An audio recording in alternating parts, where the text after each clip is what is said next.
There's antimony, arsenic, aluminum, selenium, and hydrogen and oxygen and nitrogen and rhenium, and nickel, neodymium, neptunium, geranium, and iron, americium, ruthenium, uranium, europium, zirconium, lithium, vanadium, and lanthanum, and osmium, and acetine, and radium, and golden protactinium, and indium, and gallium, and iodine, and thorium, and thulium, and thallium.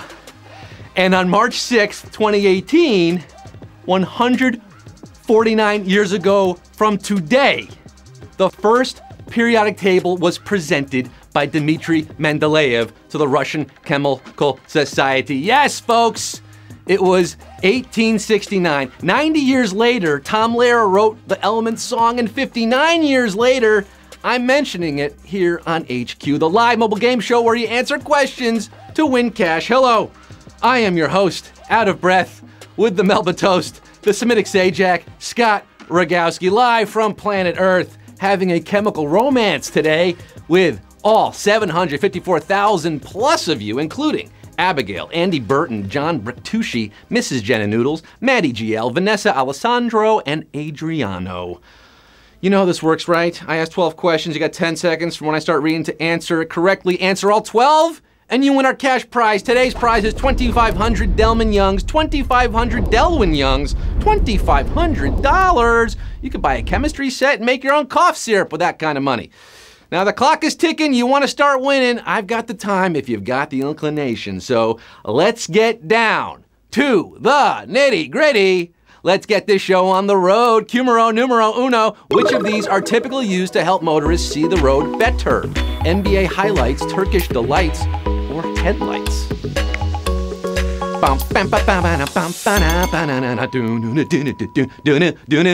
No, it's not NBA highlights. If you want to impress your mechanic, you can call them headlamps, but most people call them headlights. One headlight. By the way, love Jacob Dylan's memoir, The Perks of Being a Wallflower. 748,933 are shining a light onto Q2. Those ghostly headlights there. Q2, which of these is a traditional ingredient in soap? Lie, greed, or deception?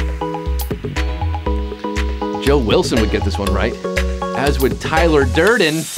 Sodium hydroxide and potassium hydroxide are two of the most popular types of lye, which is one of the most crucial ingredients in soap.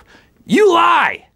That was the Joe Wilson thing. 718,688. I ain't lying to you guys. You got it right. Rest of you dropping the soap at Q2, but 718,000 feeling squeaky clean for Q3. By definition, an ambulatory person is what? Walking, making sounds, or hospital bound? Now, ambulance also comes from the same Latin root. In fact, next time you go for a walk, tell your friends you're going to perambulate, because you're walking. Hey, you're walking here. Ambulatory means walking. Are you walking right now? Are you ambulatory, playing HQ on the go? 307,425 of you are. But looky here. Look what we got here, folks. We have over nearly 400,000 of you getting it wrong at Q3. Ouchie, wowie, your feet are barking. But we have 307,425 on their feet. Walker, Texas Rangers. Q4, what name does Marlon Brando famously yell in a 1951 film? Laura, Stella, or Marge? This was the cinematic version of the Tennessee Williams play A Streetcar Named Desire, directed by, if I'm gonna name names, Elia Kazan. It made Marlon Brando a star as he portrayed Stanley Kowalski. Done a little better by Ned Flanders. He screams for his wife. Hey, Stella! Stella, can't you hear me yella? You put me through hella. 267,511 of you are depending on the kindness of strangers. You can always depend on the kindness of strangers. Streetcar. Q5, which of these island chains is in the Atlantic Ocean? Marshall Islands, Falkland Islands, or Svalbard? Oh man, I would love to go to an island right now. It's so cold in New York. Well, Svalbard, that's gonna be cold too, because that's up near the Arctic Ocean. That's probably way colder than New York right now. Marshall Islands, where? Oh, I'm sorry. Children, remain calm. The Falkland Islands have just been invaded. I repeat, the Falklands have just been invaded. The disputed islands lie here, off the coast of Argentina, in the South Atlantic Ocean. Yes, 155,000 of you remembering that Simpsons episode perhaps, or just your geography. Very good. The Falklands in the Atlantic Ocean. It's where Peter Falk is from.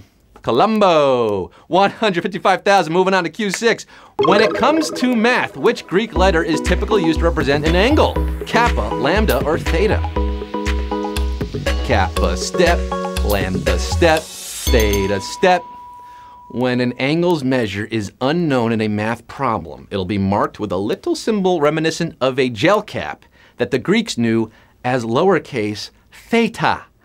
Oh yes, where my kappa alpha theta's at? 86,671.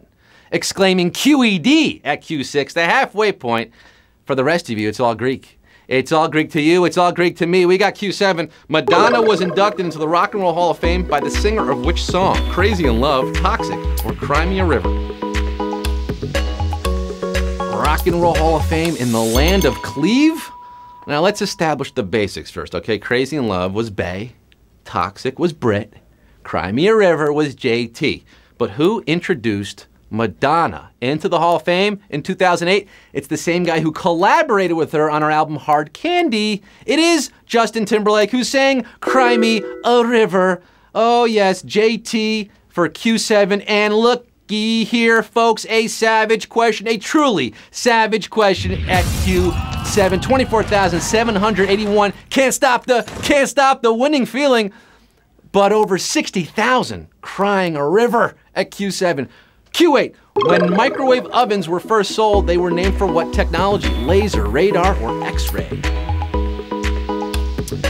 You know, back in the 1940s, when this was being developed, people didn't know what microwaves or their namesake ovens were. So starting in 1946, consumers were offered the speed and convenience of radar ranges. Yes, because nothing gets the mouth watering like yummy radar. 9,404 of you. Doing the wave today at Q8, you know, microwaves and radar, they are related. It helped us win the war, for crying out loud, developed by the military. 9,404 getting Q9. Which of these Emmas has a tattoo of a drawing by Paul McCartney? Emma Watson, Emma Thompson, or Emma Stone? Oh man, McCartney. Who's gonna be playing the pipes of peace? Who's gonna ram on today? This is a lovely story, actually. This actress wanted to celebrate her mother's beating breast cancer with matching tattoos. Her mom's favorite song is Blackbird by the Beatles, and she asked McCartney to draw two birds' feet, which she and her mom both got tattooed on their wrists. But which Emma was it? Emma Stone, folks. Emma Stone has the matching tattoos with her mommy. 4,615 of you are flying into the light of the dark black night. The rest of you stone free, bum, bum, which is not good place to be at Q9. You wanted to answer stone. Q10, New Jersey native John Taylor is credited with creating what processed meat product? Slim Jim, Frankenstuff, pork roll. John Taylor. Isn't there a president named John Tyler? Zachary Taylor? This guy was not a president, but if you enjoy sodium-filled meat products, well, he may be your president. The original name for this was Taylor's Prepared Ham, but he was forced to change the name after the passage of the 1906 Pure Food and Drug Act because it didn't meet the legal definition of ham. Gross. What was it changed to? Don't snap it to a Slim Jim because the answer's pork roll, baby. And it's still called Taylor Ham in parts of the NEW jurors. 1,245 getting it right here on a slightly savage question. Ouchie, brutal question there at Q10. 1245 going ham on this quiz. You're on a roll. You got your sodium nitrites all ready to go for Q11. Which of these contributed to John McEnroe's infamous Australian Open ejection? Loose racket tape, crying baby, or a bird on the court? John McEnroe, better known as a CNBC talk show host and a guitar god. He was also an irritable tennis player back in the 80s. In the first Grand Slam disqualification for misconduct since 1963, Johnny Mac was bothered by many things, including a crying baby. Wah, wah. Did you tap bird? You cannot be serious. 543 of you are serious about winning today. You want that money. You're one question away from it. 543 of you have a chance at $2,500 on Q12. And oh boy, oh down at it. Who's gonna be acing it right here? No double faults. Q12. Which of these items could FDR have used before he was president? A beer can, Scotch tape, or a ballpoint pen? You gotta know your history, your timelines here, your history of products and innovation.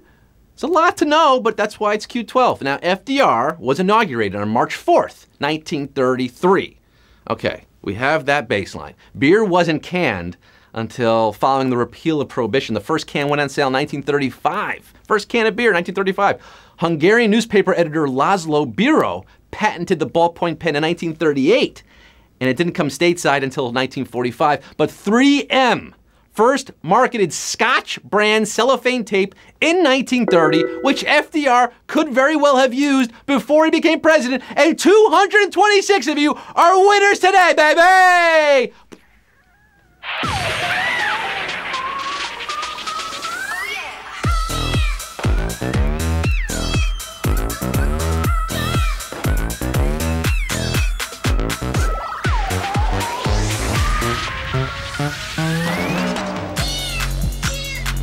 Bam, bam, bam, bam, bam, bam, bam, bam, bam. 226 of you are my president, presidents of HQ, if only for a game.